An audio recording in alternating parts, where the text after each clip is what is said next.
Assalamualaikum warahmatullahi wabarakatuh. Kami dari kelompok I akan menjelaskan tentang Islam dan kesejahteraan umat.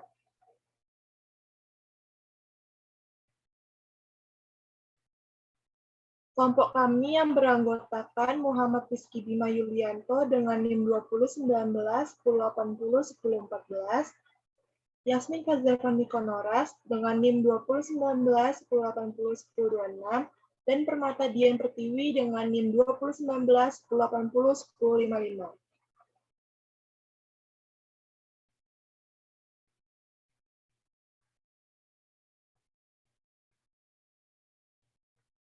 Materi yang akan kami bahas yaitu pertama ada sistem ekonomi Islam, yang kedua Islam dan kesejahteraan umat, yang ketiga ada zakat sebagai instrumen kesejahteraan umat, dan terakhir wakaf sebagai instrumen kesejahteraan umat.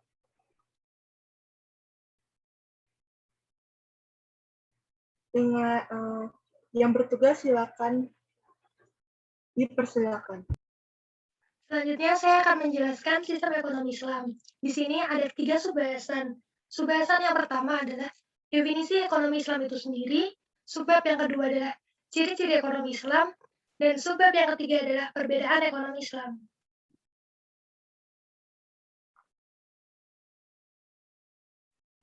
Yang pertama, saya akan menjelaskan definisi ekonomi Islam. Ekonomi dalam Islam adalah ilmu yang mempelajari segala perilaku manusia dalam memenuhi kebutuhan hidupnya, dengan tujuan mencapai falah atau kedamaian dan kesejahteraan dunia akhirat. Kebutuhan daruri atau kebutuhan pokok seperti pendidikan, kesehatan, dan transportasi. Perilaku manusia di sini berkaitan dengan landasan-landasan syariat sebagai rujukan berperilaku dan kecenderungan-kecenderungan dari fitrah manusia. Dalam ekonomi Islam, kedua hal tersebut berinteraksi dengan porsinya masing-masing, hingga terbentuklah sebuah mekanisme ekonomi yang khas dengan dasar-dasar nilai ilahiyah. Yang kedua, saya akan menjelaskan ciri-ciri ekonomi Islam. Yang pertama adalah merupakan bagian dari sistem Islam yang menyeluruh. Poin yang kedua, ekonomi Islam merealisasikan keseimbangan antara kepentingan individu dan masyarakat serta kehidupan. Poin yang ketiga adalah ekonomi Islam didasarkan pada sumber hukum Islam al-Hadis, Al-Quran, serta hasil ijtihad ulama. Poin yang terakhir adalah ekonomi Islam merupakan konsep tersendiri yang berbeda dengan konsep ekonomi konvensional. Yang terakhir, saya akan menjelaskan perbedaan ekonomi Islam. Pada poin pertama yaitu asumsi dasar atau norma pokoknya berdasarkan syariah Islam. Yang kedua, prinsipnya penerapan asas efisiensi dan manfaat dengan menjaga kelestarian lingkungan hidup. Poin yang terakhir yaitu poin ketiga, yaitu motifnya mencari keberuntungan dunia akhirat dengan beribadah dalam artian yang luas. Selanjutnya, pembahasan ini akan disampaikan oleh teman saya. Untuk yang bertugas, saya persilahkan. Islam dan kesejahteraan umat, yaitu memuat definisi, pilar utama, dan dalil.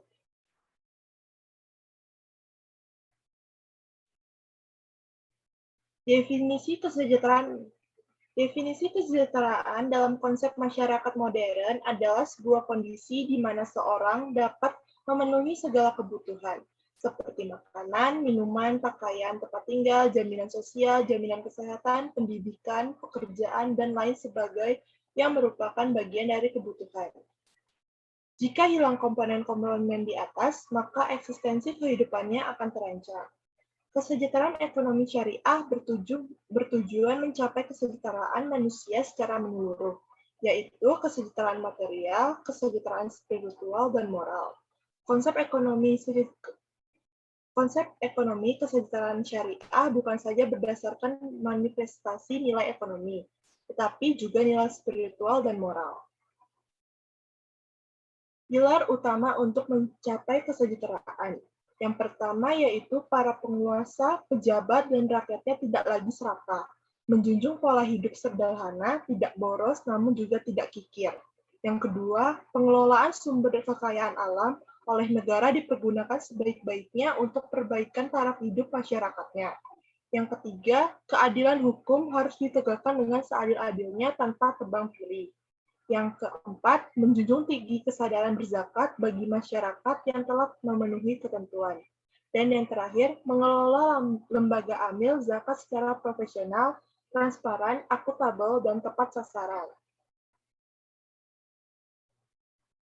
Dalil tentang kesejahteraan umat. Allah sendiri telah menjamin kesejahteraan bagi hambanya dan makhluk yang bernyawa sebagaimana yang tersebut dalam surat Hud ayat 6. Yang berarti, dan tidak ada suatu binatang melata pun di bumi melainkan Allah lah yang memberi rezekinya. Namun, jaminan itu tidak diberikan dengan tanpa usaha, sebagaimana yang telah dijelaskan Allah dalam surat Ar-Ra'd ayat 11, yang berarti sesungguhnya Allah tidak merubah keadaan sesuatu kaum sehingga mereka merubah keadaan yang ada pada diri mereka sendiri.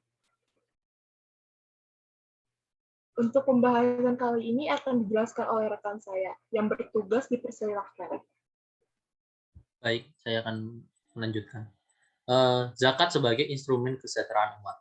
Di sini ada 3 poin. Yang pertama, definisi zakat, syarat zakat, sasaran zakat.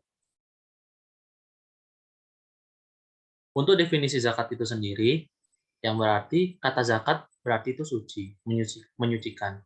Zakat juga semakna dengan nama, pertumbuhan, taharah, suci, dan barakah, tambah kebaikan. Secara terminologi, zakat adalah mengeluarkan sebagian harta tertentu yang sudah mencapai nisab dan diberikan kepada mereka yang berhak menerimanya. Dan harta tersebut merupakan sempurna milik sendiri serta haul.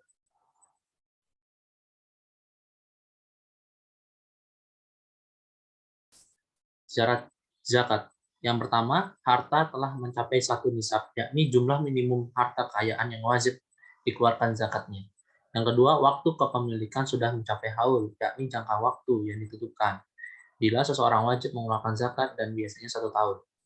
Yang ketiga, harta yang dimiliki adalah harta milik sendiri dari jalan yang halal dan harta tersebut sudah melebihi kebutuhan pokok. Dan yang keempat, harta tersebut sudah terbebas dari utang piutang. Sasaran zakat yang pertama fakir, yakni kondisi seseorang yang mempunyai sumber penghasilan tapi tidak dapat memenuhi kebutuhan hidup sehari-hari. Yang kedua miskin, yakni kondisi seseorang yang mempunyai sumber penghasilan untuk memenuhi kebutuhan sehari-hari. Yang ketiga amil, yakni institusi atau badan yang dibentuk pemerintah untuk mengelola zakat. Yang keempat mualaf, yaitu individu yang baru saja masuk Islam tetapi imannya belum kuat. Yang kelima adalah rikoh atau budak penghasilan, yakni manusia yang diperlakukan tidak layak, yang dianggap sebagai benda. Yang keenam adalah garimi, yakni individu yang terlilit utang dan utang tersebut untuk kebutuhan sehari-hari. Yang keenam adalah sabilillah, yakni orang-orang yang berperang untuk menegakkan agama Islam. Yang ketujuh adalah ibnu sabil, yakni individu yang sedang berada dalam perjalanan untuk kebajikan, seperti beasiswa bagi pelajar ataupun mahasiswa. Baik, wakaf sebagai instrumen kesejahteraan umat. Ada 3 poin. Yang pertama definisi wakaf, yang kedua syarat dan rukun wakaf, dan yang ketiga sasaran wakaf. Definisi wakaf. Wakaf secara bahasa berasal dari kata waqafa, kafu, waqfan, yang berarti menghentikan, berdiam di tempat, menahan sesuatu. Menurut ensiklopedia Islam, wakaf adalah memelihara sesuatu barang atau benda dengan jalan menahannya agar tidak menjadi milik pihak ketiga. Adapun rukun dan syarat wakaf. Yang pertama adalah wakif, orang yang berwakaf.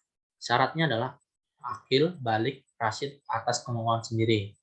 Yang kedua adalah muwaquf alai, orang yang diserahi mengelola wakaf. Syaratnya tidak boleh bertentangan dengan nilai-nilai ibadah. Yang ketiga adalah mauquf, harta yang diwakafkan. Harta itu berupa benda bergerak maupun tidak bergerak. Harta itu diketahui kadar dan batasannya. Harta itu milik wakif, harta itu juga terpisah dari wakif. Yang terakhir adalah sigat, pernyataan wakif. Syaratnya adalah harus jelas tujuan wakafnya, tidak dibatasi oleh waktu dan sebagainya.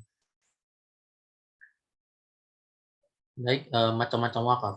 Wakaf yang pertama adalah wakaf keluarga, wakaf yang diperuntukkan untuk orang-orang tertentu seperti keluarganya. Yang kedua adalah wakaf umum, wakaf yang diperuntukkan bagi kepentingan umum. Yang ketiga adalah wakaf benda tidak bergerak, yakni benda yang tidak dapat dipindahkan, baik dalam jangka pendek maupun jangka panjang. Yang keempat adalah wakaf benda bergerak, benda yang tidak bisa habis karena dikonsumsi, seperti emas, surat berharga, kendaraan. Yang kelima adalah wakaf produktif, yakni memproduktifkan harta wakaf tersebut untuk menghasilkan surplus yang berkelanjutan. Dan yang keenam adalah wakaf uang, yaitu wakaf berupa modal tunai yang digunakan untuk pelayanan sosial. Terima kasih atas perhatiannya. Kami ucapkan terima kasih banyak.